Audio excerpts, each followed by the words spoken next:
各位同學，咁你呢條係一條 Year One 嘅同學問嘅一條數啊，咁就我打過，因為個畫面唔係好靚啊，即係咁所以我重新打過佢啦。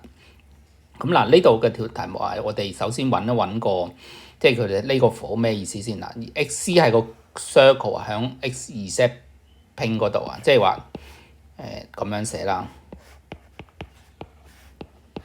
X-Z 即係咁樣，你當咁樣個半徑係 origin，即係咁樣咯。咁所以如果你要叻佢個 curve 嘅話咧，x 其實即係等於2 cosine t， y 係0 ，y 永遠都係我畫錯咗，即係畫得唔靚，唔係向咁樣，係咁樣，應該咁樣。嗱，咁樣就清楚好多啦。咁個 y 係0嚟，個2 就係2 sin 嚟。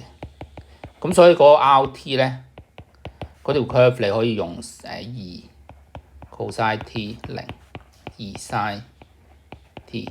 好啦，咁翻轉頭啦，呢個符號係咩意思咧？呢個係個 line integral over a function 啊。呢個符號即係咁樣 ，C 就 F RT， 跟住 R pi t 嘅 magnitude dt。咁個範圍咧就因為佢轉咗圈，所以係 t 係0至2派。咁所以如果你寫出嚟嘅時候咧，就會咁寫0至2派。然之後係f 咧 ，f 係呢個啊 ，f 係呢個。咁即係話咧 x 就係4 cosine square t 加0嘅2次加24 sin square t， 呢個係 FR 嚟嗰個舊式。R pi 係幾多咧？喺呢度做埋佢。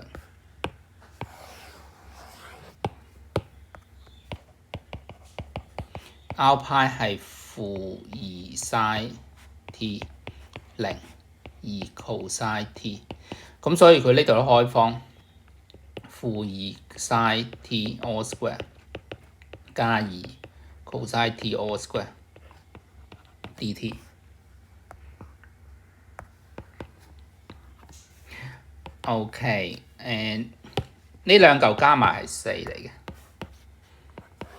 呢個加呢個2嘅2次，即係4 sin 加4 cosine 即係4，即係開方咗之後2。哇！頂咁 simple 啊！佢出嚟嗰個結果好簡單啦，即係佢個arc length 乘埋佢個數值咧，就應該係8再乘，即係16派，即係個答案應該係16派嚟嘅。咁非常之即係有趣啊！好，咁我哋就係咁長啦。好，咁最後呼籲各位同學請 subscribe Dr. K 點